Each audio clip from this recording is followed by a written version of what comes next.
Michael, muchas gracias, y gracias a todos ustedes por la oportunidad de estar juntos y pensar juntos.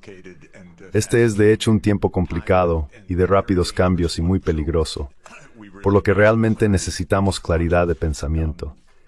Estoy especialmente interesado en nuestra conversación, así que intentaré ser lo más conciso y claro posible.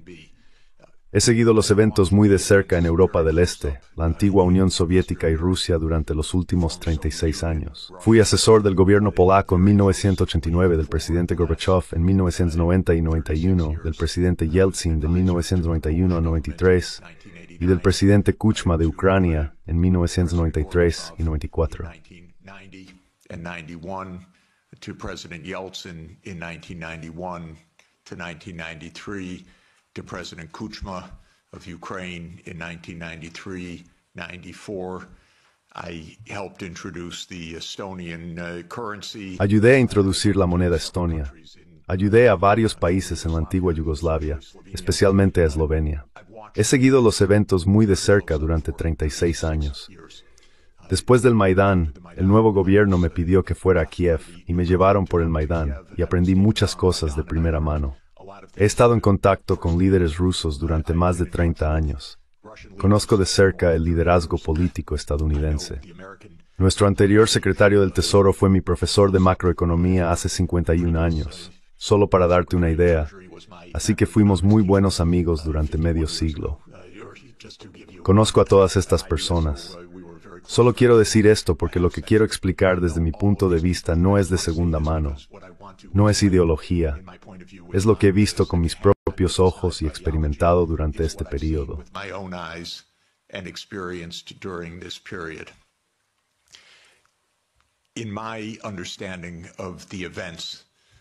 En mi comprensión de los eventos que han ocurrido en Europa en muchos contextos, y voy a incluir no solo la crisis de Ucrania, sino también Serbia en 1999, las guerras en el Medio Oriente, incluyendo Irak y Siria, y las guerras en África, incluyendo Sudán, Somalia y Libia. Estos son, en una medida muy significativa que quizás te sorprendería, y serían denunciados por lo que estoy a punto de decir, guerras que Estados Unidos lideró y causó.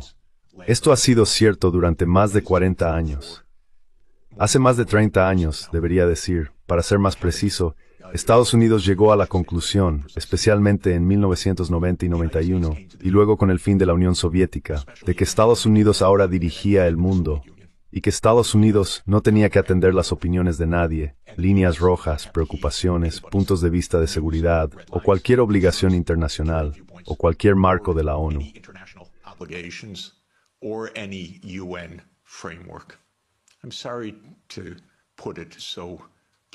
Lamento decirlo tan claramente, pero quiero que lo entiendas. Me esforcé mucho en 1991 para obtener ayuda para Gorbachev, quien creo que fue el mayor estadista de nuestro tiempo moderno. Recientemente leí el memorando archivado de la discusión del Consejo de Seguridad Nacional sobre mi propuesta, cómo la descartaron por completo y se rieron de ella cuando dije que Estados Unidos debería ayudar a la Unión Soviética en la estabilización financiera y en la realización de sus reformas. El memorando documenta, incluyendo a algunos de mis antiguos colegas de Harvard en particular, diciendo que haremos lo mínimo que haremos para prevenir el desastre, pero lo mínimo. No es nuestro trabajo ayudar. Todo lo contrario. No está en nuestro interés ayudar. Cuando la Unión Soviética termina en 91, la opinión se vio un masquerade. When the Soviet Union ended in 1991, the view became even more exaggerated. And I can name chapter and verse, but the view... Y puedo nombrar capítulo y versículo. Pero la opinión era que nosotros dirigimos el espectáculo. Cheney, Wolfowitz y muchos otros nombres que habrás llegado a conocer literalmente creían que este es ahora un mundo de Estados Unidos, y haremos lo que queramos. Limpiamos de la antigua Unión Soviética, eliminaremos a cualquier aliado restante. Países como Irak, Siria y así sucesivamente desaparecerán. Y hemos estado experimentando esta política exterior durante esencialmente 33 años. Europa ha pagado un alto precio por esto, porque Europa no ha tenido ninguna política exterior durante este periodo que yo pueda identificar. Sin voz, sin unidad, sin claridad, sin intereses europeos, solo lealtad estadounidense. Only American loyalty. There were moments where there were disagreements and very... Hubo momentos en los que hubo desacuerdos, y creo, desacuerdos maravillosos. Especialmente la última vez de importancia fue en 2003, en la guerra de Irak, cuando Francia y Alemania dijeron que no apoyaban a Estados Unidos al pasar por alto al Consejo de Seguridad de la ONU para esta guerra. Esa guerra, por cierto, fue directamente ideada por Netanyahu y sus colegas en el Pentágono de Estados Unidos. No estoy diciendo que fuera un vínculo o una mutualidad. Estoy diciendo que fue una guerra directa. Esa fue una guerra llevada a cabo para Israel. Fue una guerra que Paul Wolfowitz y Douglas Feith coordinaron con Netanyahu. Y esa fue la última vez que Europa tuvo una voz. Hablé con líderes europeos entonces, y fueron muy claros, y fue bastante maravilloso. Europa perdió su voz por completo después de eso, pero especialmente en 2008. Ahora, lo que sucedió de 1991 para llegar a 2008 es que Europa... Now, what happened after 1991 to get to 2008 is that the United States decided that unipolarity meant... Estados Unidos decidió que la unipolaridad significaba que la OTAN se ampliaría desde Bruselas hasta Vladivostok, paso a paso. No habría fin a la expansión hacia el este de la OTAN. Este sería el mundo unipolar de Estados Unidos. Si jugaste al juego de Risk cuando eras niño, como yo, esta es la idea de Smalls, tener una pieza en cada parte del tablero. Cualquier lugar sin una base militar estadounidense es un enemigo, básicamente. La neutralidad es una palabra sucia en el léxico político de Estados Unidos, quizás la palabra más sucia. Al menos, si eres un enemigo, sabemos que eres un enemigo. Si eres neutral, eres subversivo, porque entonces realmente estás en contra de nosotros, ya que no nos lo estás diciendo. Because then you're really against us, because you're not telling us. You're pretending to be neutral. Estás pretendiendo ser neutral. Así que esta era la mentalidad, y la decisión se tomó formalmente en 1994, cuando el presidente Clinton aprobó la ampliación de la OTAN hacia el este. Recordarás que el 7 de febrero de 1990, Hans-Dietrich Genscher y James Baker Thers hablaron con Gorbachev. Genscher dio una conferencia de prensa después donde explicó que la OTAN no se movería hacia el este. No aprovecharemos la disolución del Pacto de Varsovia. Y entiende, eso fue en un contexto jurídico, no en un contexto casual. Este fue el final de la Segunda Guerra Mundial siendo negociado para la reunificación alemana.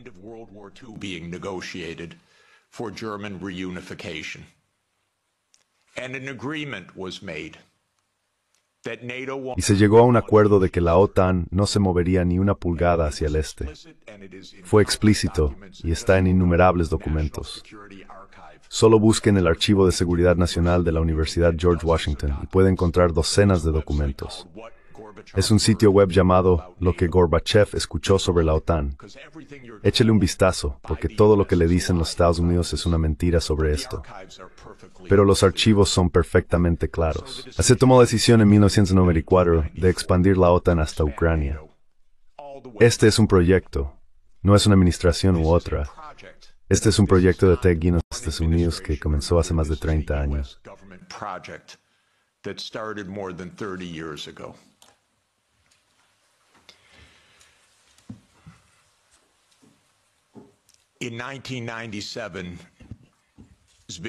En 1909 Brzezinski escribió El gran tablero de ajedrez.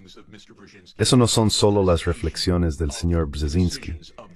Esa es la presentación de las decisiones del gobierno de los Estados Unidos explicadas al público, que es cómo funcionan estos libros. El libro describe la ampliación hacia el este de Europa y la OTAN como eventos simultáneos. Hay un buen capítulo en ese libro que pregunta, ¿qué hará Rusia a medida que Europa y la OTAN se expandan hacia el este? Conocí personalmente a Zbigniew Brzezinski.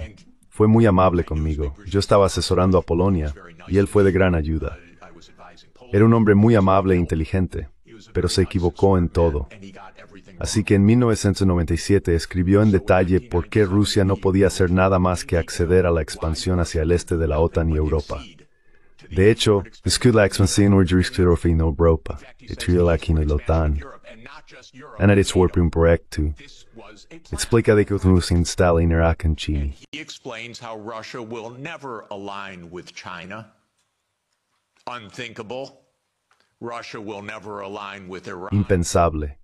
Rusia nunca se alineará con Irán. Rusia no tiene otra vocación que la vocación europea. Así que a medida que Europa se mueve hacia el este, no hay nada que Rusia pueda hacer al respecto, o eso dice otro estratega estadounidense.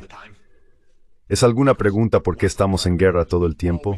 Porque una cosa sobre América es que siempre sabemos lo que van a hacer nuestros contrapartes, y siempre lo entendemos mal. Y una razón por la que siempre lo entendemos mal es que en la teoría de juegos que juegan los estrategas estadounidenses, en realidad no hablas con el otro lado. Simplemente sabes cuál es la estrategia del otro lado. Es maravilloso. Ahorra mucho tiempo. No necesitas ninguna diplomacia. Así que este proyecto comenzó y tuvimos una continuidad de gobierno durante 30 años hasta quizás ayer tal vez. 30 años de un proyecto. Ucrania y Georgia es esclavas del proyecto. ¿Por qué? ¿Por qué quiere perder lo que se dice? Because America learned everything it knows from the British. And so we are the wannabe British. Así que somos el imperio británico aspirante. Y lo que el imperio británico entendió en 1853, Lord Palmerston, disculpe, es que rodeas a Rusia en el Mar Negro y le niegas a Rusia el acceso al Mediterráneo Oriental. Y todo lo que estás viendo es un proyecto estadounidense para hacer eso en el siglo XXI. La idea era que habría Ucrania, Rumania, Bulgaria, Turquía y Georgia como los países ribereños del Mar Negro, que privarían a Rusia de cualquier estatus internacional al bloquear el Mar Negro y esencialmente neutralizar a Rusia como más que una potencia local. Brzezinski es completamente claro sobre esto. Y antes de Brzezinski estaba Mackinder. And before Brzezinski, there was Mackinder. And who owns the island of the world owns the world. Y quien posee la isla del mundo, posee el mundo. Así que este proyecto se remonta a mucho tiempo atrás. Creo que se remonta básicamente a Palmerston. Y de nuevo he vivido a través de cada administración. He conocido a estos presidentes, he conocido a sus equipos. No cambió mucho de Clinton a Bush, a Obama, a Trump, a Biden. Tal vez empeoraron paso a paso. Biden fue el peor en mi opinión. Tal vez también porque no estaba en su sano juicio durante los últimos años. Y lo digo en serio, no como un comentario sarcástico. El sistema político estadounidense es un sistema de imagen. Es un sistema de manipulación mediática todos los días. Es un sistema de relaciones públicas. Y así podrías tener un presidente que básicamente no funcione. And so you could have a president that basically doesn't function and have that in power. Y tener eso en el poder durante 2 años y realmente tener a ese presidente postulándose para la reelección. Y una maldita cosa es que tuvo que estar en un escenario durante 90 minutos solo, y eso fue el final. Si no hubiera sido por ese error, habría continuado con su candidatura, ya sea que estuviera durmiendo después de las 4 p.m. o no. Así que esta es realmente la realidad. Todo el mundo lo acepta. Es descortés decir algo de lo que estoy diciendo porque no hablamos de casi nada en este mundo, en este momento. Así que este proyecto continuó desde la década de 1990. Bombardear Belgrado durante 78 días seguidos en 1999 fue parte de este proyecto. Bombing Belgrade 78 straight days in 1999 was part of this project. Splitting apart the country when borders are sacrosanct. Dividir el país cuando las fronteras son sagradas, ¿no es así? Excepto por Kosovo. Eso está bien porque las fronteras son sagradas, excepto cuando América las cambia. Sudán fue otro proyecto relacionado. La rebelión de Sudán del Sur sucedió solo porque los sursudaneses se rebelaron. ¿O puedo darte el manual de la CIA para que entiendas como adultos de qué se trata esto? Los eventos militares son costosos, requieren equipo, entrenamiento, campamentos base, inteligencia. Ese plan es una insurrección en locales. Sudán del Sur derrotó al Norte Sudán o Sudán en una batalla tribal. Fue un proyecto de Sesniels. A menudo iba a Nairobi y militares estadounidenses fue entrevistada con un profundo interés en la voluntad de Sudán.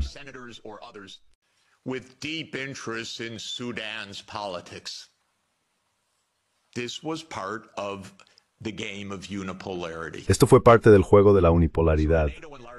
Así que la ampliación de la OTAN, como sabes, comenzó en 1999 con Hungría, Polonia y la República Checa, y Rusia estaba extremadamente descontenta con ello. Pero estos eran países aún lejos de la frontera, y Rusia protestó, pero por supuesto sin éxito. Luego llegó George Bush Jr. Cuando ocurrió el 11 de septiembre, el presidente Putin prometió todo su apoyo. Y luego, el 20 de septiembre de 2001, Estados Unidos decidió que lanzaría 7 guerras en 5 años. Y puedes escuchar al general Wesley Clark hablar sobre eso en línea. Él era el comandante supremo de la OTAN en 1999. Fue al Pentágono el 20 de septiembre de 2001. Le entregaron el documento que explicaba las 7 guerras. Estas, por cierto, eran las guerras de Netanyahu. These, by the way, were Netanyahu's wars. The idea was partly to clean up old Soviet allies. La idea era en parte limpiar a los antiguos aliados soviéticos y en parte eliminar a los partidarios de Hamas y Hezbollah. Porque la idea de Netanyahu era que habrá un solo Estado. Gracias. Solo un Estado. Será Israel. Israel controlará todo el territorio. Y cualquiera que se oponga, lo derrocaremos. No nosotros exactamente, nuestro amigo, los Estados Unidos. Esa es la política de Estados Unidos hasta esta mañana. No sabemos si cambiará. Ahora la única complicación es que tal vez Spillo posea Gaza en lugar de que Israel posea Gaza. Pero la idea ha existido al menos durante 25 años. En realidad, se remonta a un documento llamado Clean Break, que Netanyahu y su equipo político estadounidense elaboraron en 1996 para acabar con la idea de la solución de 2 estados. También puedes encontrarlo en línea. Así que estos son proyectos.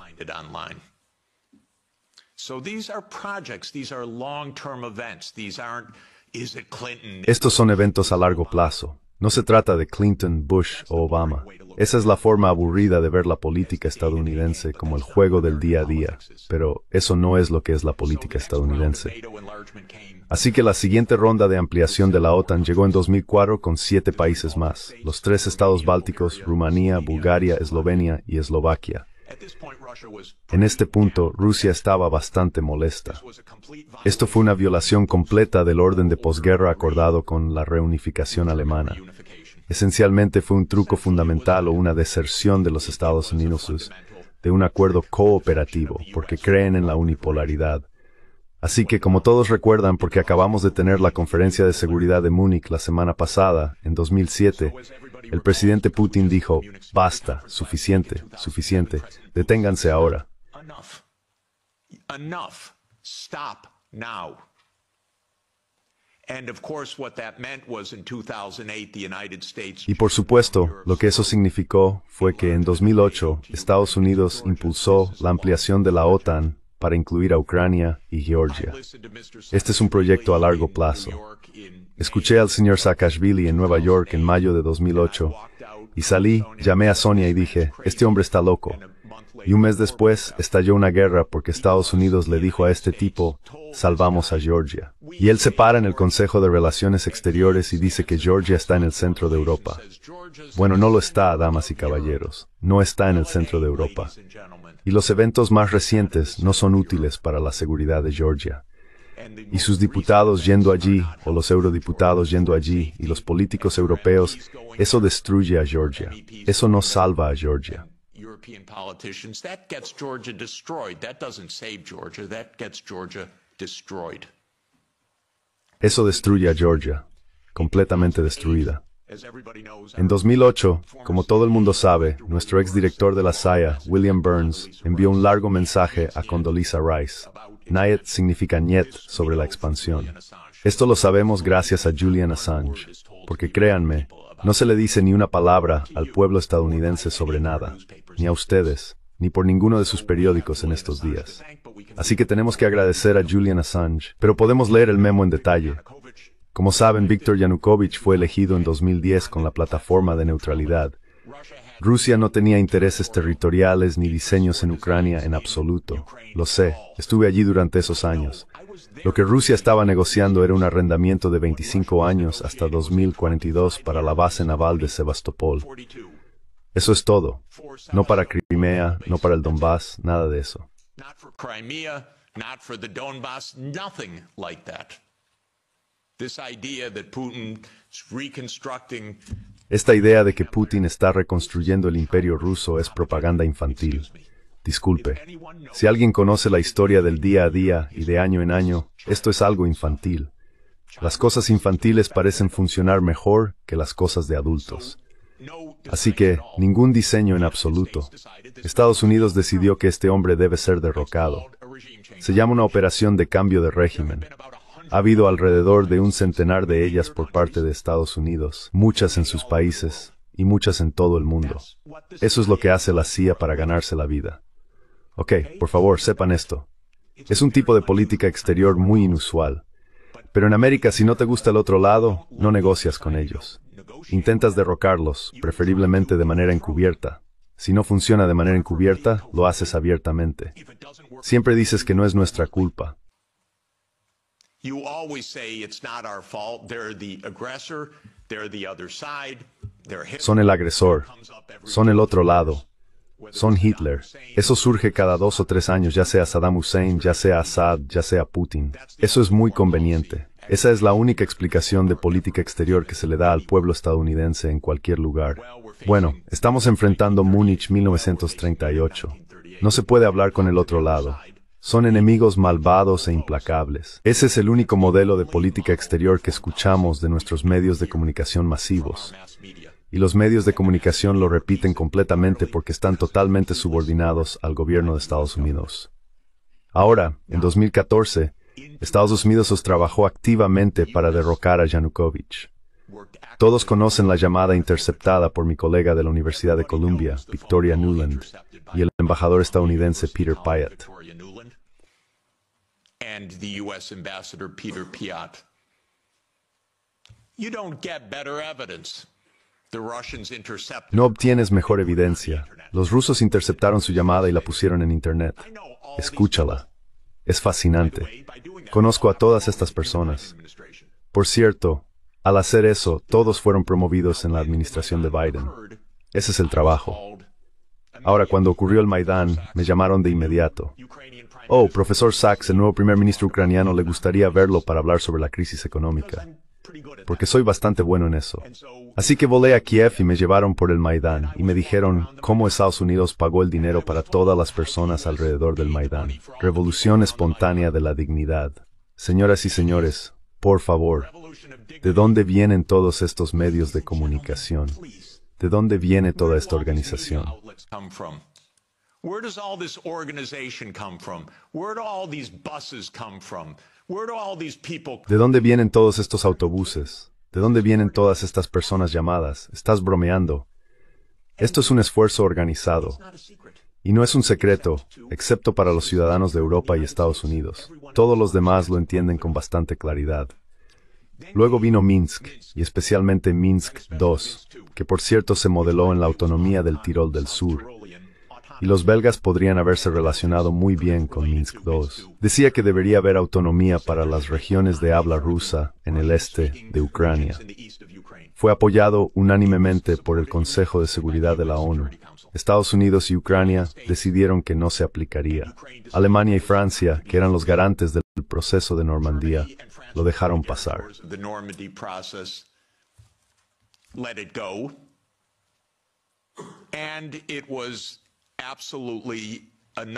Y fue absolutamente otra acción unipolar directa de Estados Unidos con Europa, como de costumbre, desempeñando un papel subsidiario completamente inútil, a pesar de que era garante del acuerdo. Trump, por un lado, aumentó los armamentos. Hubo muchos miles de muertes en los bombardeos de Ucrania en el Donbass. No hubo acuerdo de Minsk II. Y luego Biden asumió el cargo. Y nuevamente conozco a todas estas personas. Solía ser miembro del Partido Demócrata. Ahora estoy estrictamente comprometido a no ser miembro de ningún partido porque ambos son lo mismo de todos modos. Y porque los demócratas se convirtieron en completos belicistas con el tiempo, y no hubo una sola voz sobre la paz, al igual que la mayoría de sus parlamentarios, de la misma manera.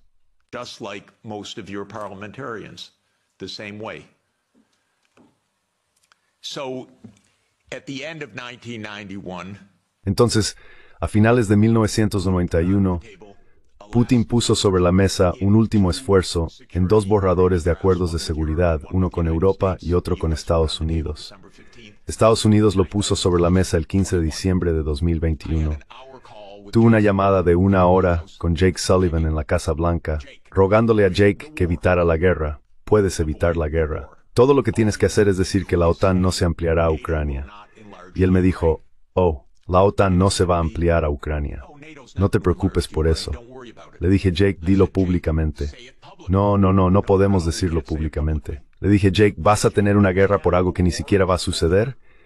Él dijo, no te preocupes, Jeff, no habrá guerra. Estas no son personas muy brillantes. These are not very bright people. I'm telling you.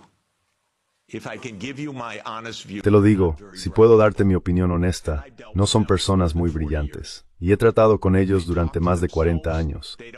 Hablan consigo mismos. No hablan con nadie más.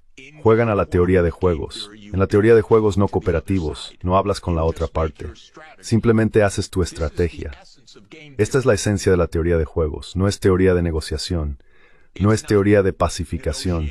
Es teoría unilateral, no cooperativa. Si conoces la teoría de juegos formal, eso es lo que juegan. Comenzó en la corporación Rand. Eso es lo que todavía juegan. En 2019 hay un documento de Rand. ¿Cómo extendemos a Rusia? ¿Sabes que escribieron un documento que Biden siguió? Do you know they wrote a paper which Biden followed? How do we annoy Russia? ¿Cómo molestamos a Rusia? Esa es literalmente la estrategia. ¿Cómo molestamos a Rusia? Estamos tratando de provocarla, tratando de hacer que se desmorone, tal vez tener un cambio de régimen, tal vez tener disturbios, tal vez tener una crisis económica.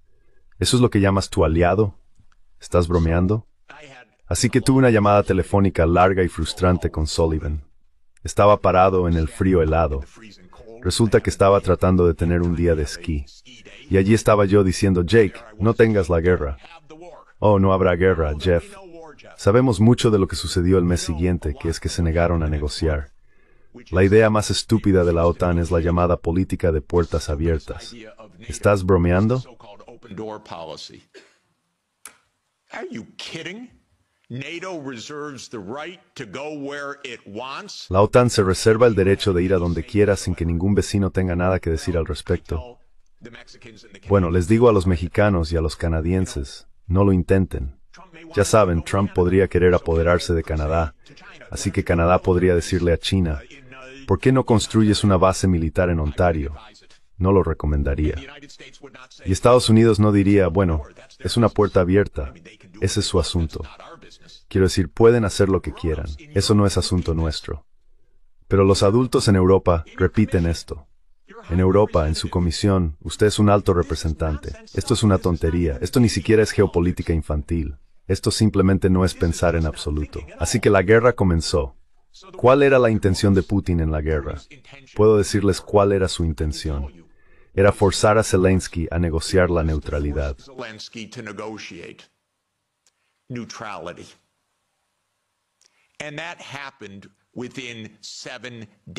Y eso sucedió dentro de los 7 días del inicio de la invasión. Deberías entender esto, no la propaganda que se escribe al respecto. Oh, que fracasaron y él iba a tomar el control de Ucrania. Vamos, damas y caballeros, entiendan algo básico. La idea era mantener a la OTAN. ¿Y qué es la OTAN? Es Estados Unidos, fuera de la frontera de Rusia. Ni más ni menos. Debería añadir un punto muy importante. ¿Por qué están tan interesados? Primero, porque si China o Rusia decidieran tener una base militar en el Río Grande o en la frontera canadiense, no solo Estados Unidos se volvería loco, tendríamos guerra en unos 10 minutos. Pero también porque Estados Unidos abandonó unilateralmente el Tratado de Misiles Antibalísticos en 2002 y terminó con el marco de control de armas nucleares al hacerlo. The nuclear arms control framework by doing so. And this is extremely important to understand. Y esto es extremadamente importante de entender. El marco de control de armas nucleares se basa en intentar bloquear un primer ataque. El tratado ABM era un componente crítico de eso. Estados Unidos se retiró unilateralmente del tratado ABM en 2002. Eso enfureció a Rusia, así que todo lo que he estado describiendo también está en el contexto de la destrucción del marco nuclear. A partir de 2010, Estados Unidos instaló sistemas de misiles Aegis en Polonia y luego en Rumania. A Rusia no le gusta eso. Uno de los temas sobre la mesa en diciembre de 2021 y enero de 2022 era si Estados Unidos reclama el derecho de poner sistemas de misiles en Ucrania.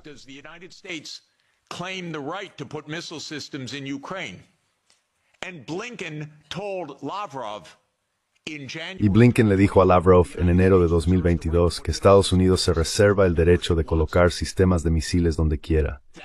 Ese es tu supuesto aliado. Y ahora, pongamos sistemas de misiles intermedios de nuevo en Alemania. Estados Unidos se retiró unilateralmente del Tratado INF en 2019. No hay un marco de armas nucleares en este momento. Ninguno. Cuando Zelensky dijo, en 7 días negociemos, conozco los detalles de esto de manera exquisita porque he hablado con todas las partes en detalle. En un par de semanas, se intercambió un documento que el presidente Putin había aprobado, que Lavrov había presentado y que estaba siendo gestionado por los mediadores turcos. Volé a Ankara para escuchar en detalle lo que estaban haciendo los mediadores.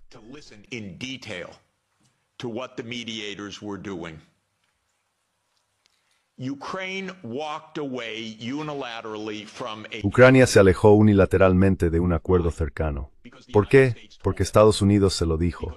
El Reino Unido añadió la guinda al pastel al enviar a Bojo a Ucrania a principios de abril para explicar: y si tu seguridad está en manos de Boris Johnson, que Dios nos ayude a todos. Keir Starmer resulta ser incluso peor.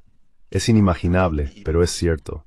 Boris Johnson ha explicado, y puedes buscarlo en el sitio web, que lo que está en juego aquí es la hegemonía occidental, no Ucrania, la hegemonía occidental. Michael y yo nos reunimos en el Wolfgang-Ungeputen la Kavar de 2022, donde escribimos un documento en Plevro-Utfruk que nada bueno puede salir de esta guerra por Ucrania. Nothing good can come out of this war for Ukraine. Negotiate now because anything that takes time will mean Negocien ahora, porque cualquier cosa que tome tiempo significará enormes cantidades de muertes, riesgo de escalada nuclear y probablemente la pérdida de la guerra. Quiero cambiar una palabra de lo que escribimos entonces. No había nada malo en ese documento. Y desde ese documento, desde que Estados Unidos alejó a los negociadores de la mesa, alrededor de 1 millón de ucranianos han muerto o han sido gravemente heridos. Y los senadores estadounidenses, que son tan desagradables, cínicos y corruptos como se puede imaginar, dicen que este es un gasto maravilloso de nuestro dinero porque no hay estadounidenses muriendo. Es la pura guerra por poder. Uno de nuestros senadores cerca de mí, Blumenthal, lo dice en voz alta. Blumenthal says this out loud. Mitt Romney says this out loud. It's best money. Mitt Romney dice esto en voz alta. Es el mejor dinero que Estados Unidos puede gastar. No están muriendo estadounidenses. Es increíble. Ahora, solo para ponernos al día hasta ayer, esto fracasó. Este proyecto fracasó. La idea del proyecto era que Rusia se rendiría. La idea desde el principio era que Rusia no podría resistir, como explicó Zbigniew Brzezinski en 1997. Los estadounidenses pensaron que teníamos la ventaja. Vamos a ganar porque vamos a engañarlos. Realmente no van a luchar. Realmente no se van a movilizar. La opción nuclear de excluirlos de SWIFT, eso los va a acabar. Las sanciones económicas, eso los va a acabar. Los HIMARS, eso los va a acabar. Los ATACMS, los F-16. That's going to do them in. The ATACMS, the F-16s. Honestly, I've listened to this for 70 years. Honestamente he escuchado esto durante 70 años. Lo he escuchado con una comprensión parcial, diría, durante unos 56 años. Hablan tonterías todos los días. Mi país, mi gobierno. Esto me resulta tan familiar, completamente familiar. Supliqué a los ucranianos y tenía un historial con los ucranianos. Aconsejé a los ucranianos. No soy anti-ucraniano. Soy completamente pro-ucraniano. Les dije, salven sus vidas, salven su soberanía, salven su territorio. Sean neutrales. No escuchen a los estadounidenses. Les repetí el famoso adagio de Henry Kissinger, que ser enemigo de los Estados Unidos es peligroso, pero ser amigo es fatal. Bien, así que déjenme repetir eso para Europa. Okay, so let me repeat that for Europe. To be an enemy of the United States is dangerous, but to be a Ser enemigo de Estados Unidos es peligroso, pero ser amigo es fatal. Así que permítanme finalizar con unas palabras sobre Trump. Trump no quiere la mano perdedora. Por eso es más probable que esta guerra termine, porque Trump y el presidente Putin acordarán poner fin a la guerra. Si Europa hace todo su gran belicismo, no importa. La guerra está terminando. Así que sáquenlo de su sistema. Por favor, díganle a sus colegas que se acabó. Y se acabó, porque Trump no quiere cargar con un perdedor. Eso es todo, no es una gran moralidad, no quiere cargar con un perdedor. Esto es un perdedor. El que será salvado por las negociaciones que están teniendo lugar ahora mismo es Ucrania. El segundo es Europa.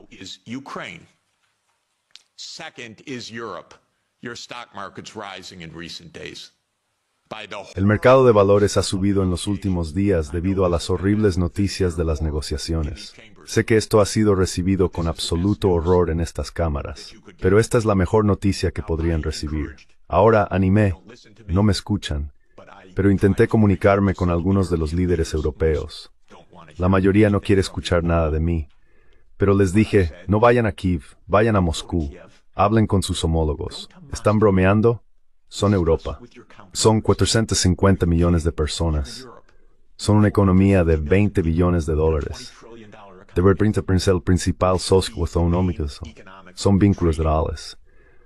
Por cierto, si alguien quisiera, como hizo, me encantado hablar sobre eso.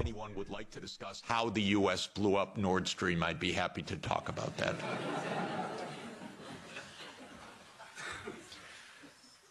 So, the Trump administration. La administración de Trump es imperialista de corazón. Se trata de grandes potencias dominando el mundo. Se trata de hacer lo que queremos cuando podemos. Seremos mejores que un Biden senil y reduciremos nuestras pérdidas donde tengamos que hacerlo. Hay varias zonas de guerra en el mundo, siendo el Medio Oriente otra de ellas. No sabemos qué pasará con eso. Nuevamente, si Europa tuviera una política adecuada, podría detener esa guerra. Explicaré cómo. Pero la guerra con China también es una posibilidad. Así que no estoy diciendo que estemos en una nueva era de paz, pero estamos en un tipo de política muy diferente ahora mismo. Y Europa debería tener una política exterior, y no solo una política exterior de rusofobia.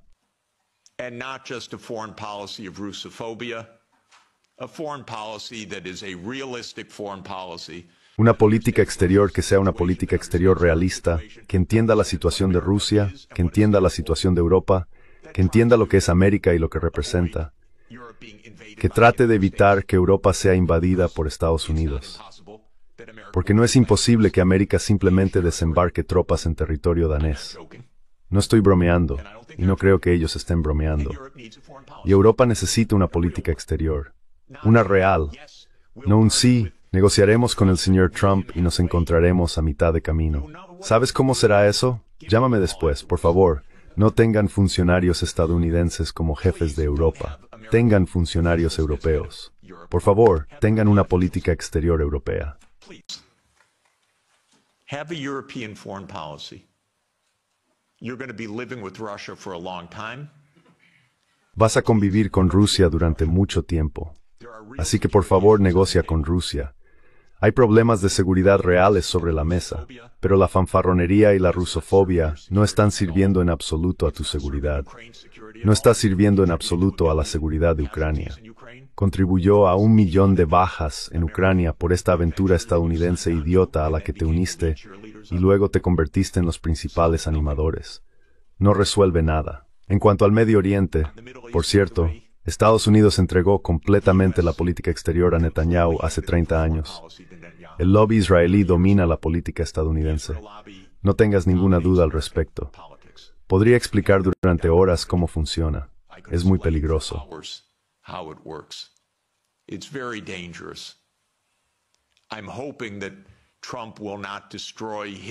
Espero que Trump no destruya su administración y, peor aún, al pueblo palestino por culpa de Netanyahu, a quien considero un criminal de guerra debidamente acusado por la CPI y que necesita ser informado de que no más, que habrá un Estado de Palestina en las fronteras del 4 de junio de 1967, según el derecho internacional, como la única forma de lograr la paz. Es la única manera de que Europa tenga paz en sus fronteras con Oriente Medio. La solución de dos estados. Por cierto, solo hay un obstáculo para ello, y es el veto de Estados Unidos en el Consejo de Seguridad de la ONU. Así que si quieren tener algo de influencia, díganle a Estados Unidos que retire el veto. Están junto con 180 países en el mundo. Los únicos que se oponen a un Estado palestino son Estados Unidos, Israel, Micronesia, Nauru, Palau, Papúa Nueva Guinea, las Islas Marshall y Paraguay.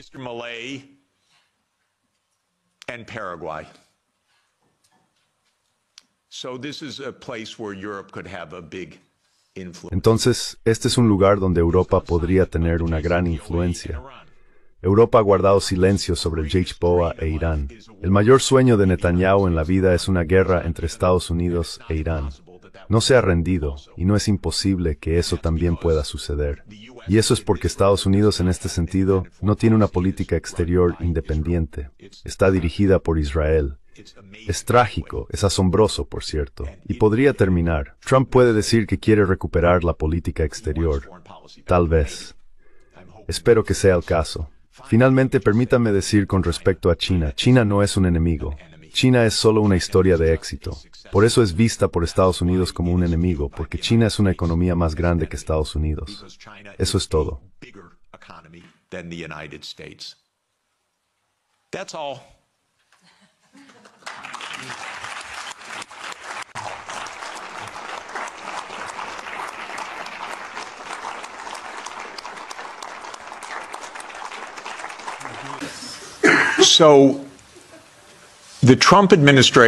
La administración de Trump es imperialista de corazón. Se trata de grandes potencias dominando el mundo. Se trata de hacer lo que queremos cuando podemos. Por eso es más probable que esta guerra termine, porque Trump y el presidente Putin acordarán poner fin a la guerra. Si Europa hace todo su gran belicismo, no importa. La guerra está terminando. Así que sáquenlo de su sistema. Por favor, díganle a sus colegas que se acabó. Y se acabó, porque Trump no quiere cargar con un perdedor. Eso es todo, no es una gran moralidad, no quiere cargar con un perdedor. Esto es un perdedor. El que será salvado por las negociaciones que están teniendo lugar ahora mismo es Ucrania. El segundo es Europa. Second is Europe.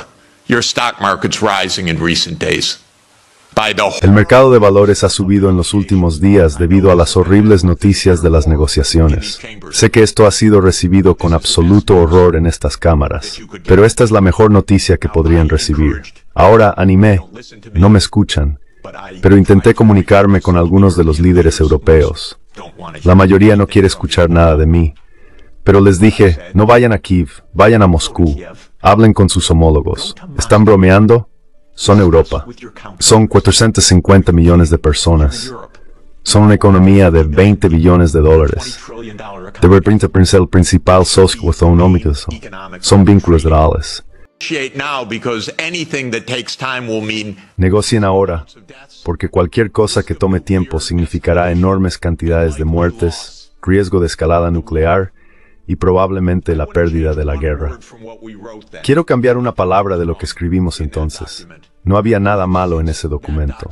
Y desde ese documento, desde que Estados Unidos alejó a los negociadores de la mesa, alrededor de 1 millón de ucranianos han muerto o han sido gravemente heridos.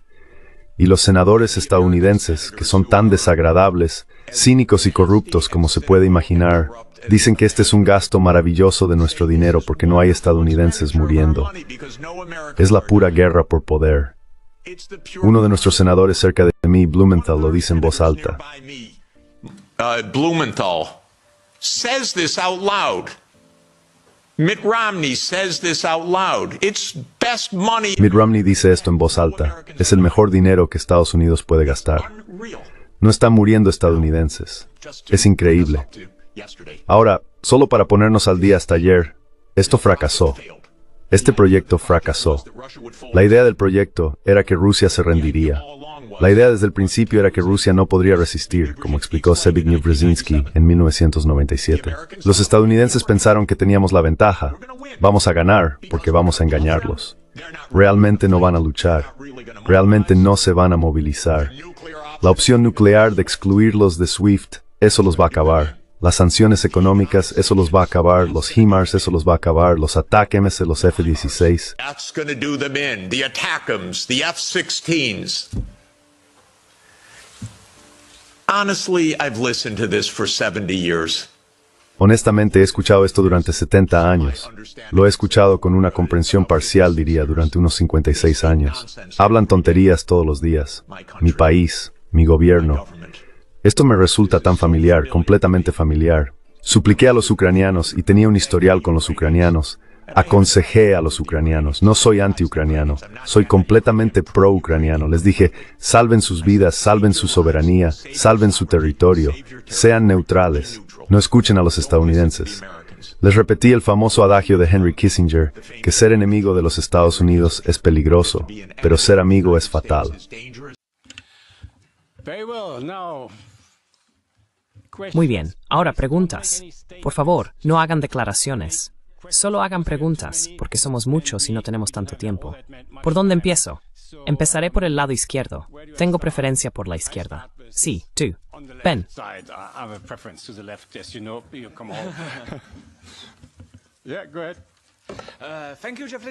Sí, adelante. Gracias, Jeffrey Sachs. Desde la República Checa nos alegra tenerte aquí. Tenemos un problema.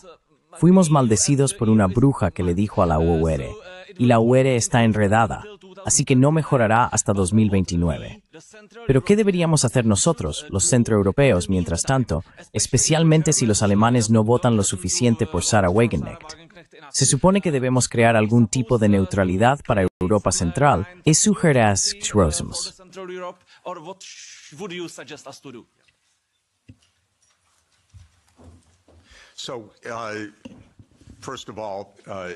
En primer lugar, todos mis nietos son checos, quiero que lo sepas. Y Sonia nació en Chequia y es ciudadana checa, así que estamos muy orgullosos. Soy el cónyuge acompañante en esto, pero quiero ser checo.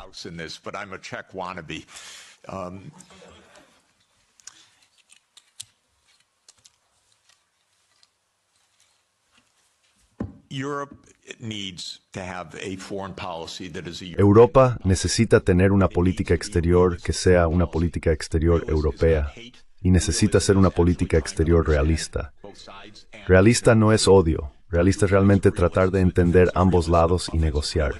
Hay dos tipos de realistas, realistas defensivos y realistas ofensivos. Mi querido amigo John Mearsheimer, que es un realista ofensivo, somos muy buenos amigos y lo quiero, pero creo más que él en que hablas con el otro lado y encuentras una manera de llegar a un entendimiento. Y así, básicamente, Rusia no va a invadir Europa. Este es el punto fundamental. Puede llegar hasta el río Dnieper. No va a invadir Europa. Pero hay problemas reales.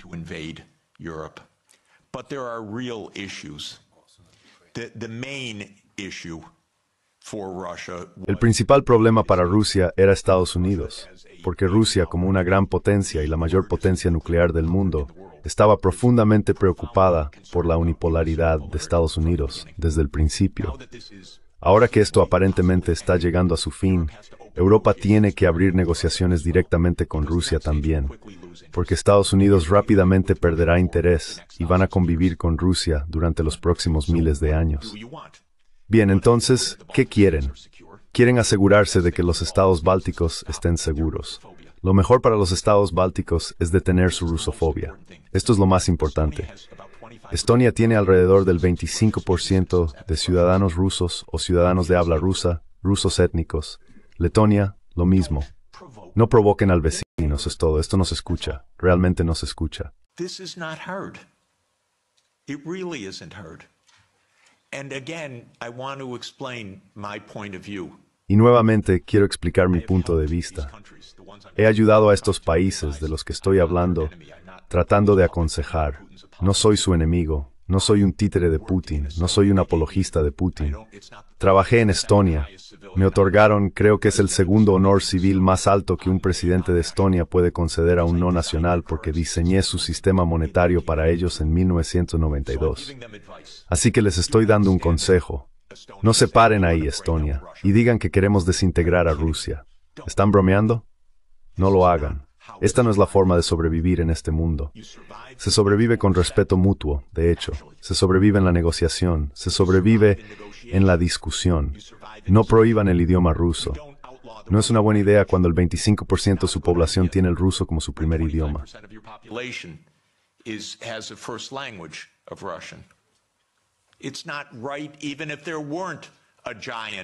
No está bien, incluso si no hubiera un gigante en la frontera. No sería lo correcto. Tendrías el idioma como lengua oficial. Tendrías el idioma en la escuela primaria. No antagonizarías a la Iglesia Ortodoxa rusa. Así que básicamente necesitamos comportarnos como adultos. Y cuando digo constantemente que están actuando como niños, Sonia siempre me dice que eso es injusto para los niños, porque esto es peor que los niños. Tenemos una nieta de 6 años y un nieto de 3 años, y ellos realmente se reconcilian con sus amigos. Y no les decimos, vayan, ridiculícenlos mañana y todos los días. Les decimos, vayan a darles un abrazo y vayan a jugar. Y lo hacen. Esto no es difícil. Por cierto, bueno, de todos modos no insistiré en el punto. Gracias. Así que elijan un nuevo gobierno. No, no debería decir eso. Todo lo que debería decir es cambiar la política. I shouldn't say that. All I should say is change policy. I don't want to have a politically. Does that work? Yeah. Hi, my name's Kira. I'm a reporter with the Brussels Times. ¿Funciona eso? Sí. Thank you for Hola, me llamo Ciara. Soy reportera del Brussels Times. Gracias por la charla fascinante, Geoffrey. Solo quería preguntarte sobre las declaraciones de Trump acerca de querer que los miembros de la OTAN aumenten su gasto en un 5%. Ahora estamos viendo a muchos países apresurándose para demostrar que van a hacerlo, incluida Bélgica. Dado que Bélgica es también la sede de la OTAN, quería preguntar si la respuesta y a esas declaraciones por parte de los miembros de la OTAN. Gracias.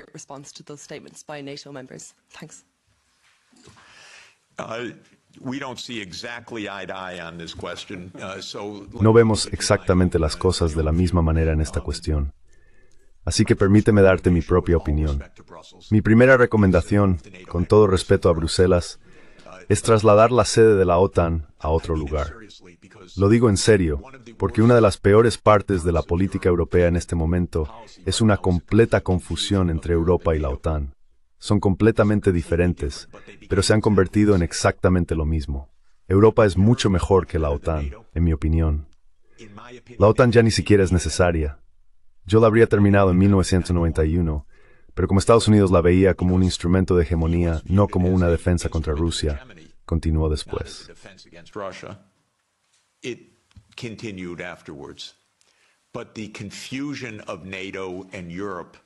Pero la confusión de la OTAN y Europa es mortal porque expandir Europa significaba expandir la OTAN.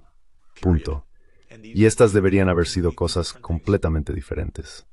Así que este es el primer punto. Mi propia opinión, nuevamente, con todo respeto a Michael, solo tuvimos una breve conversación al respecto, es que Europa debería básicamente tener su propia política exterior y su propia seguridad militar, su propia autonomía estratégica, la llamada. Y debería, estoy a favor de eso, disolvería la OTAN y tal vez Trump lo haga de todos modos. Tal vez Trump invada Groenlandia.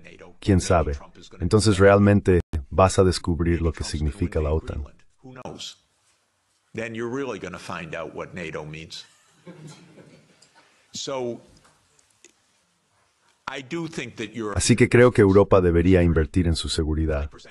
5% es extravagante, ridículo, absurdo, completamente absurdo. Nadie necesita gastar una cantidad así. Probablemente entre 2 y 3% del PIB, bajo las circunstancias actuales. Lo que haría, por cierto, es comprar producción europea. Porque en realidad, extrañamente, desafortunadamente, en este mundo, y es una verdad verdadera, pero es desafortunado, así que no lo estoy defendiendo, mucha innovación tecnológica surge del sector militar, porque los gobiernos invierten en el sector militar. Así que Trump es un vendedor de armas, ¿entiendes eso?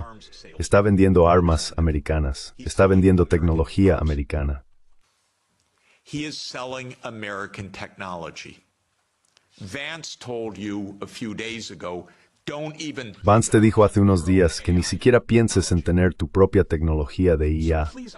Así que, por favor, entiende que este aumento en el gasto es para los Estados Unidos, no para ti.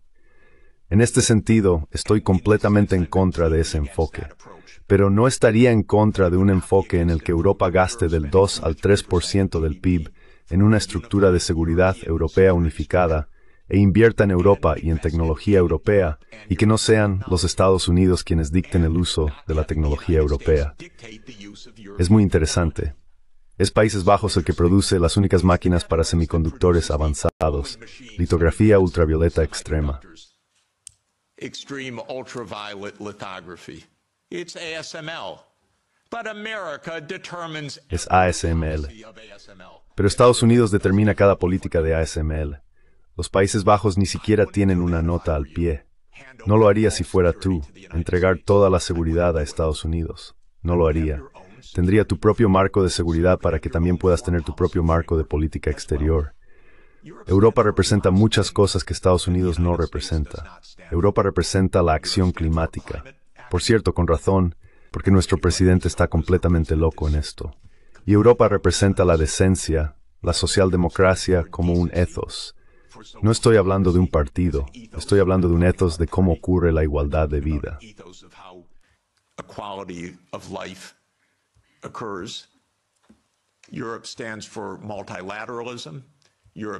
Europa representa el multilateralismo.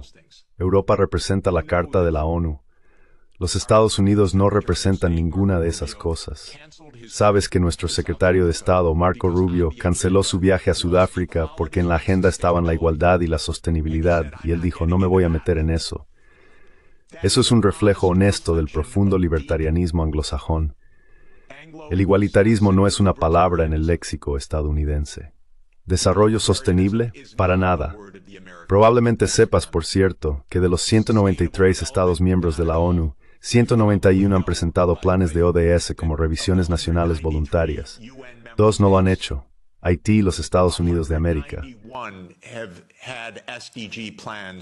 Presented as voluntary national reviews. 191. 2 have not. Haiti and the United States of America. The Biden administration wasn't even allowed to... La administración de Biden ni siquiera tenía permitido decir objetivos de desarrollo sostenible. El Tesoro tenía una política de no decir objetivos de desarrollo sostenible. Bien, menciono todo esto porque necesitan su propia política exterior.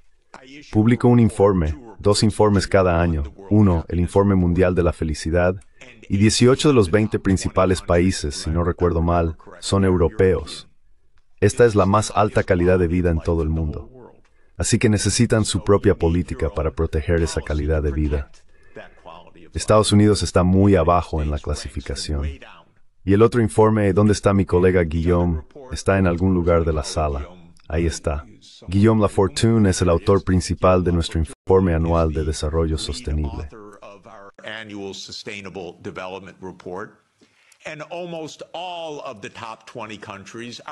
Y casi todos los 20 países principales son países europeos porque ustedes creen en estas cosas. Y por eso son los más felices, excepto en geopolítica, pero en calidad de vida. Así que necesitan su propia política exterior, pero no la tendrán a menos que tengan su propia seguridad. Simplemente no la tendrán. Y por cierto, 27 países no pueden tener cada uno su propia política exterior. Esto es un problema. Necesitan una política exterior europea y una estructura de seguridad europea. Y por cierto, aunque Michael me asegura que está muerta, yo era el mayor fan de la OSCE, y creo que la OSCE es el marco adecuado para la seguridad europea. Realmente podría funcionar.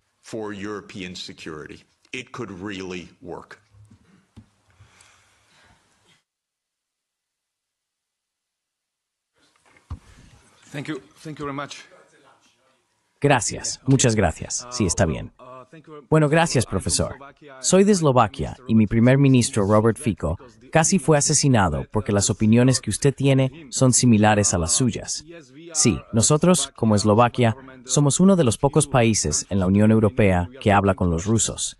Hace 2 meses estuve hablando con el señor Medvedev. En 2 semanas estaré hablando en la Duma con el señor Slutsky, quien es el presidente del Comité de Asuntos Exteriores de Rusia en Moscú. Tal vez mi pregunta sea, ¿cuál sería su mensaje para los rusos en este momento? Porque según escuché, están en una ola victoriosa. No tienen razón para no conquistar el Donbass, porque ese es su objetivo de guerra. ¿Y qué puede ofrecerles Trump para detener la guerra de inmediato? ¿Cuál sería el mensaje para los rusos de su parte?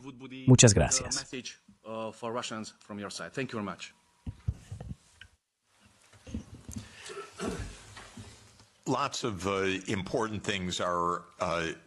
Muchas cosas importantes están ahora sobre la mesa, y creo que la guerra terminará rápidamente por esto. Esto será al menos una bendición en un tiempo muy difícil.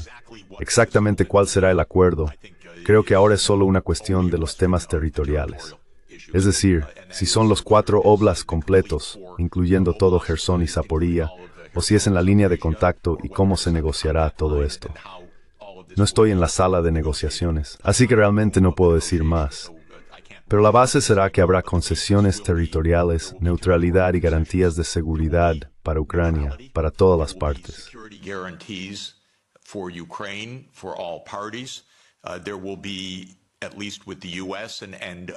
Habrá al menos con los Estados Unidos un fin a las sanciones económicas. Pero lo que cuenta, por supuesto, es Europa y Rusia. Creo que tal vez habrá una restauración de las negociaciones sobre armas nucleares, lo cual sería extraordinariamente positivo.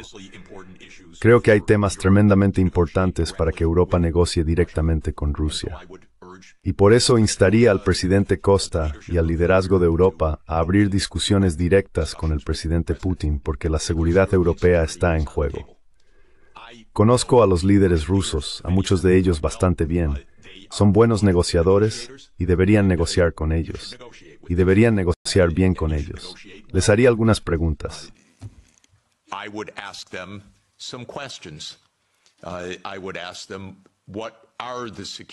Les preguntaría cuáles son las garantías de seguridad que pueden funcionar para que esta guerra termine permanentemente. ¿Cuáles son las garantías de seguridad para los estados bálticos? ¿Qué se debe hacer? Parte del proceso de negociación es realmente preguntar al otro lado sobre tus preocupaciones, no solo para saber lo que ellos saben, como crees que es cierto, sino realmente para preguntar. Tenemos un problema real, tenemos una preocupación real. ¿Cuáles son las garantías? Bueno, yo también quiero saber las respuestas. Por cierto, he conocido al señor Lavrov, al ministro Lavrov, durante 30 años. Lo considero un brillante ministro de Exteriores. Habla con él, negocia con él, obtén ideas, pon ideas sobre la mesa, pon ideas contrarias sobre la mesa. No creo que todo esto se pueda resolver solo con pura razón.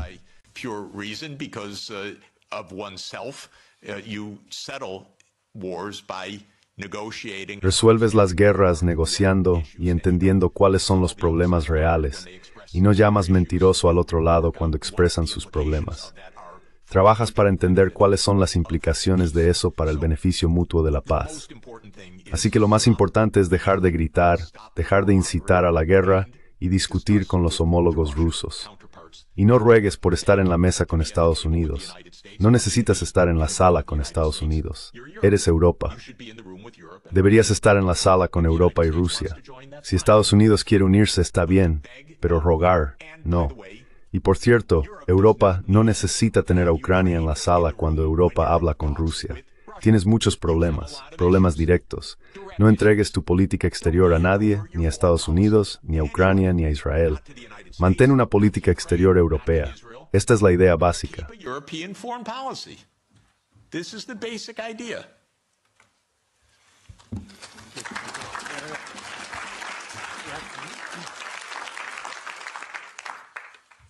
Hans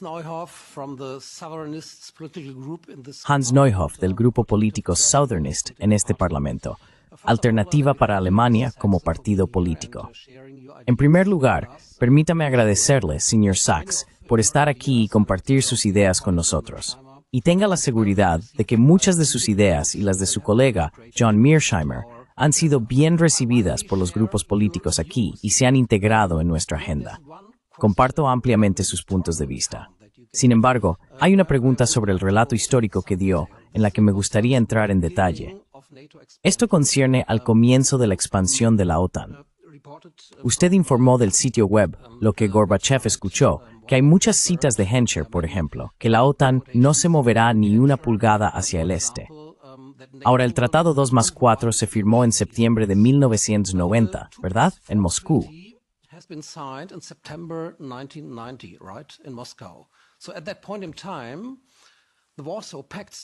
En ese momento, el Pacto de Varsovia todavía existía, y países como Polonia, Hungría y Chequia no formaban parte de las negociaciones para el Tratado 2+4. El Pacto de Varsovia se disolvió en julio de 1991 y la Unión Soviética se disolvió en diciembre de 1991. Así que nadie presente en las negociaciones podía hablar por Polonia, Hungría o Eslovaquia, diciendo que no intentarían convertirse en miembros de la OTAN una vez que la situación general hubiera cambiado. El contraargumento que debemos abordar es que fue la voluntad de estos países, Polonia, Hungría y Eslovaquia, que querían unirse a la OTAN debido a la historia que tenían con la Unión Soviética.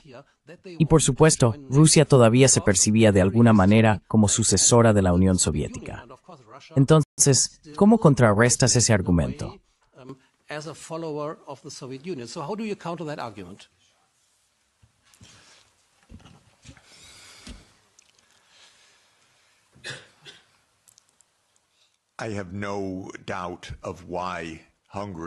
No tengo duda de por qué Hungría, Polonia, la República Checa y Eslovaquia querían unirse a la OTAN.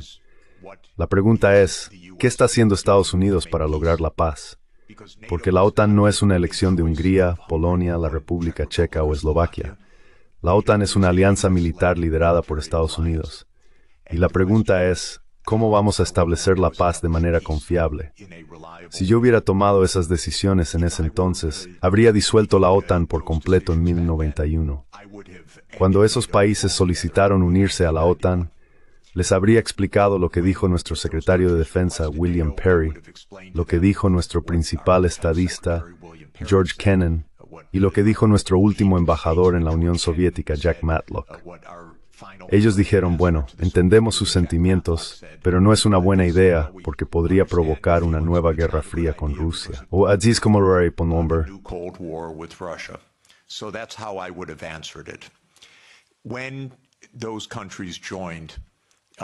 Cuando esos países se unieron en la primera ola, no creo que fuera tan trascendental, de hecho, excepto que era parte de un proyecto más grande. Y el proyecto ya se había delineado en 1994. Hay un muy buen libro de Jonathan Haslam, publicado por Harvard University Press, llamado Hubris, que ofrece una documentación histórica detallada paso a paso de lo que sucedió. Y realmente vale la pena leerlo. Pero el punto que realmente haría es que Ucrania y Georgia estaban demasiado lejos. Esto está justo al lado de Rusia. Esto es en el contexto de la completa desestabilización del marco nuclear. Esto es en el contexto de que Estados Unidos está colocando sistemas de misiles en las fronteras de Rusia. Si escuchas al presidente Putin a lo largo de los años, probablemente lo principal, si escuchas con atención, de lo que está preocupado es de los misiles a 7 minutos de Moscú. Poisson Thorg dir Carbitación.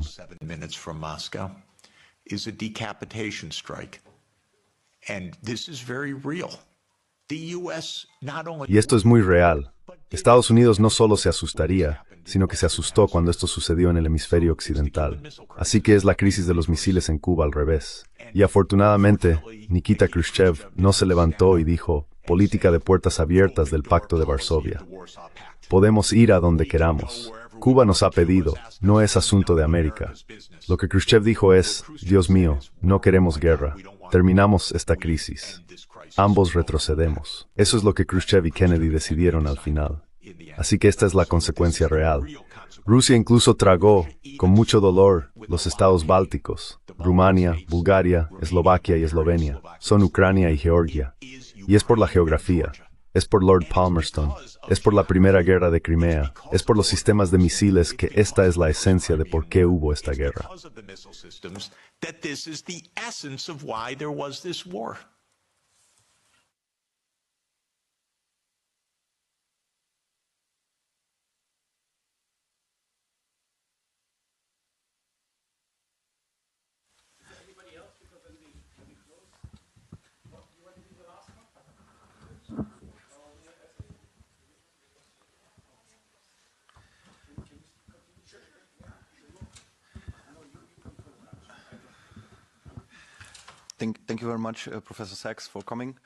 Muchas gracias, profesor Sachs, por venir.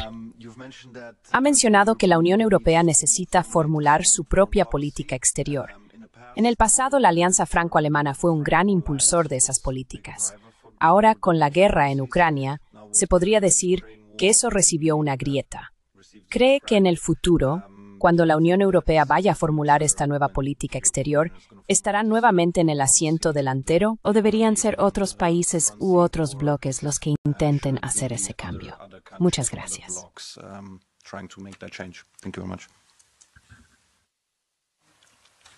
Oh, es difícil. Es difícil porque, por supuesto, aún no tienes una constitución para Europa que realmente sustente una política exterior europea. Y no puede ser por unanimidad. Tiene que haber una estructura en la que Europa pueda hablar como Europa, incluso con algunas disidencias, pero con una política europea. No quiero simplificar demasiado cómo llegar exactamente a eso, pero incluso con las estructuras que tienes podrías hacerlo mucho mejor negociando directamente. La primera isla es que tus diplomáticos ser diplomáticos, no secretarios de guerra. Your diplomats should be diplomats, not secretaries of war.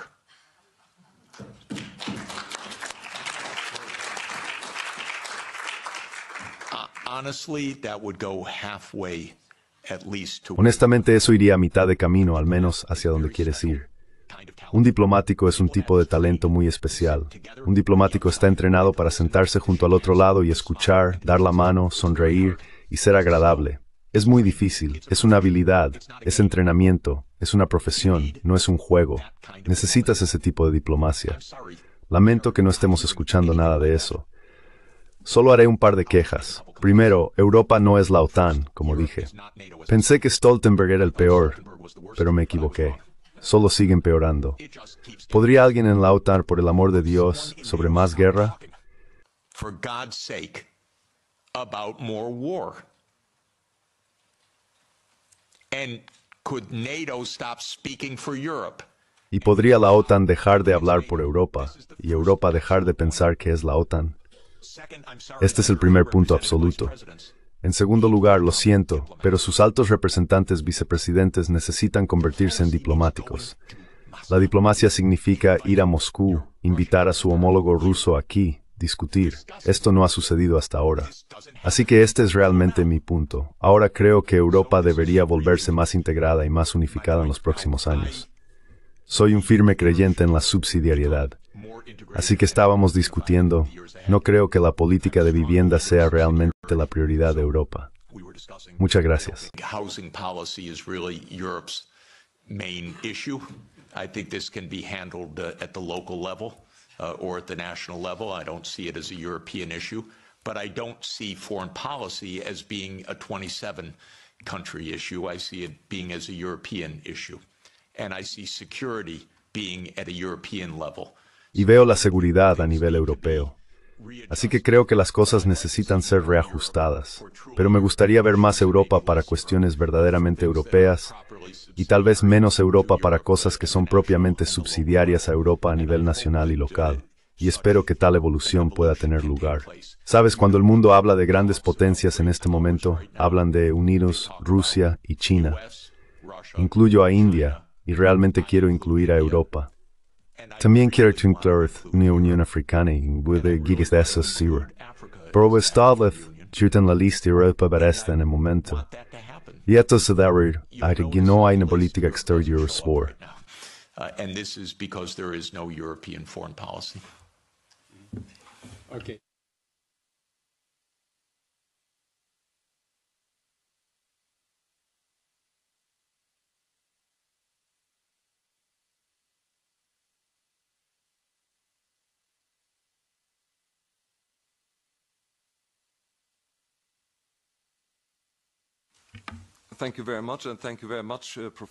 Muchas gracias, y muchas gracias, profesor, por este discurso tan valiente y claro que ha dado. Soy un eurodiputado de Luxemburgo. Mi pregunta es la siguiente. ¿Cuáles son las consecuencias a largo plazo de esta guerra perdida? Perdimos la guerra. Ahora tenemos un futuro incierto para la OTAN. También tenemos claramente, como usted mencionó, la marginación de Europa. Tenemos un fortalecimiento de los países BRICS, que pueden ser rivales en muchos aspectos. Entonces, habrá un futuro para un occidente colectivo en los próximos 20 o 30 años. Muchas gracias.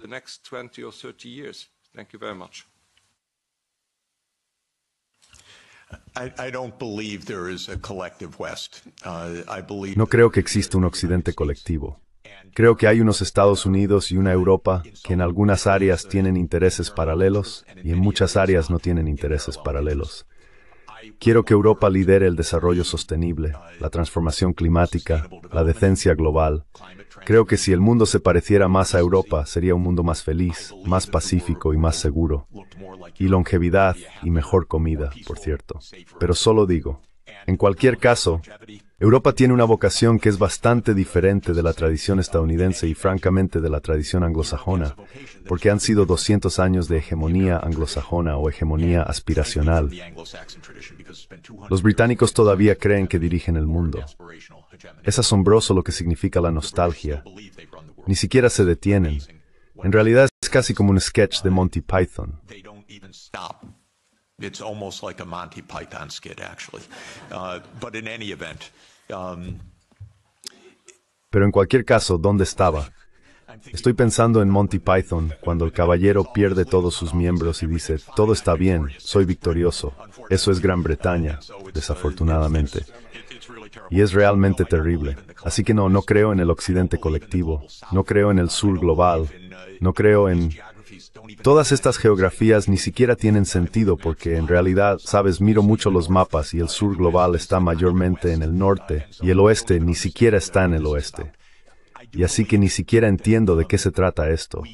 Creo que podríamos estar en una verdadera era de abundancia si nos centráramos. Estamos en el mayor avance tecnológico en la historia humana. Es realmente asombroso lo que se puede hacer ahora mismo. Sabes, me maravilla el hecho de que alguien que no sabe nada de química ganó el Premio Nobel de Química porque es muy bueno en redes neuronales profundas. Un genio. Themis Hassabis. Demis Hassabis. They figured out protein folding. Descifraron el plegamiento de proteínas, en el que generaciones de bioquímicos pasaron toda su vida. Y ahora DeepMind descubrió cómo hacerlo. Ya sabes, con miles de proteínas. Tenemos amigos que dedicaron toda su vida a una proteína, amigos brillantes. Y ahora mira lo que podemos hacer. Lo mismo ocurre con la energía renovable. Como todo el mundo sabe, los precios han bajado más de 2 órdenes de magnitud, los costos. Podríamos transformar el planeta, podríamos proteger el sistema climático, podríamos proteger la biodiversidad, podríamos asegurar que cada niño reciba una buena educación, podríamos hacer tantas cosas maravillosas ahora mismo. ¿Y qué necesitamos para eso? En mi opinión, necesitamos paz, lo más importante. Y mi punto básico es que no hay razones profundas para el conflicto en ningún lugar.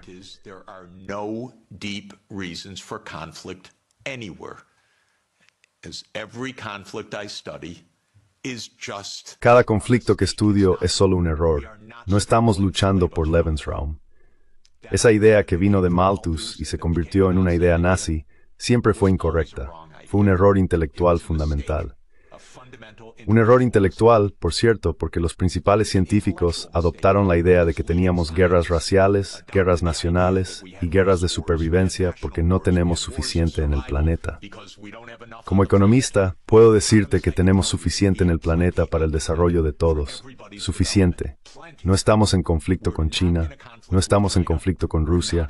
Si nos calmamos, si preguntas sobre el largo plazo es muy bueno. Gracias. The long term is very good, thank you. The long term, if we don't blow ourselves up. El largo plazo, si no nos autodestruimos, es muy bueno. Y por eso es a lo que deberíamos aspirar. Una visión compartida positiva bajo el derecho internacional. Debido a nuestra tecnología, las cosas operan ahora a escala regional. Solía ser aldeas, luego eran áreas pequeñas, luego fue la unificación de países, ahora es regional. Eso no es solo porque las regiones sean maravillosas, es porque las realidades tecnológicas subyacentes dicen que Europa debería ser un área integrada por transporte, por trenes rápidos, por digitalización. Y así está Europa. La política sigue las realidades tecnológicas en una medida muy importante. Estamos en un mundo de regiones ahora, así que Europa debería ser Europa con subsidiariedad. Europe should be Europe with subsidiarity. Don't lose all of the wonderful. No pierdan todos los maravillosos elementos nacionales y locales, pero Europa debería ser Europa. Así que el lado positivo es, vamos, quiero que Europa tenga diplomacia, por ejemplo, con la ASEAN.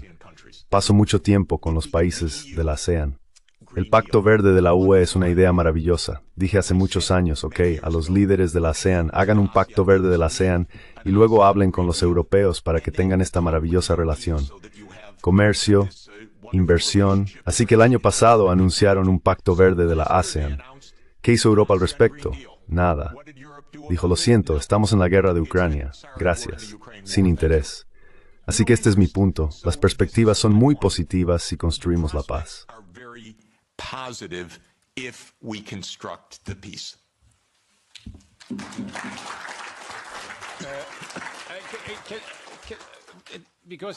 Porque tenemos que irnos. Sigo recibiendo mensajes de que debería salir de la sala. ¿Algo muy breve? Sí.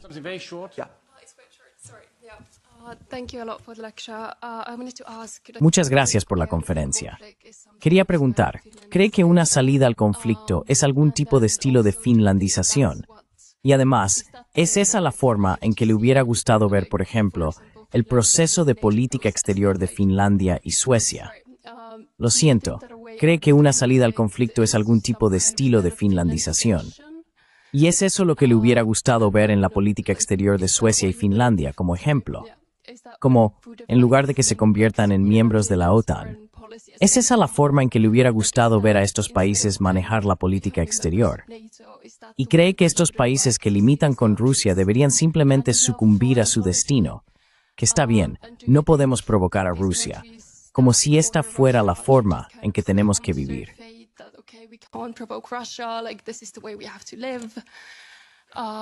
Very good. Excellent question. Excelente pregunta. Y permítame informar sobre una parte de la finlandización. La finlandización llevó a Finlandia al número 1 en el Informe Mundial de la Felicidad año tras año. Rica, exitosa, feliz y segura. Eso fue antes de la OTAN. Así que la finlandización fue algo maravilloso.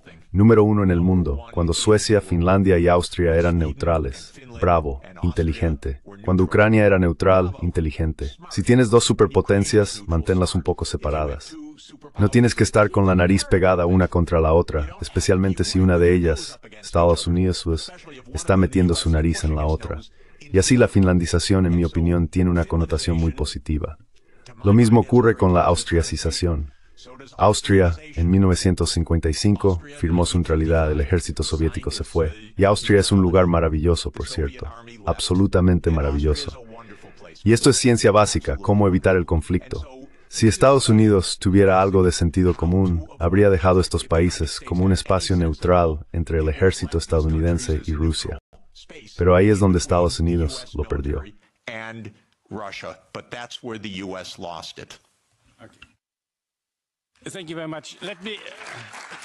Muchas gracias. Permítanme. Solo quiero terminar con un llamamiento. Creo que ambos estamos de acuerdo en que la guerra terminará en un mes o dos. Eso significa que los combates terminarán. No significa que tendremos paz en Europa. La paz en Europa tiene que ser lograda por nosotros, por los europeos, no por un presidente de los Estados Unidos. Tenemos que crear esta paz, y eso incluye a Europa, que por supuesto incluye a Bielorrusia, Rusia y todos estos otros países. Así que tenemos que hacer algo, y estamos aquí en el Parlamento. Como parlamentarios, representamos a la gente. Somos la única institución democráticamente legítima en la Unión Europea.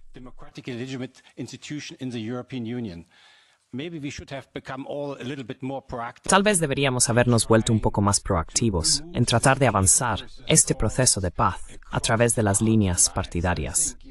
Creo No sé cuántos partidos realmente hay aquí, pero podemos hablar entre nosotros, sin decir, tú eres de este partido, tú eres de aquel partido. Creo que realmente tenemos que concentrarnos. Si nosotros aquí no pudiéramos tomar más iniciativa desde el Parlamento frente a la Comisión diciendo, estamos representando al pueblo, no ustedes, estamos representando al pueblo, y estas personas en Europa quieren paz, y ahí es donde deberíamos ir. Así que tal vez este sea el comienzo de uno.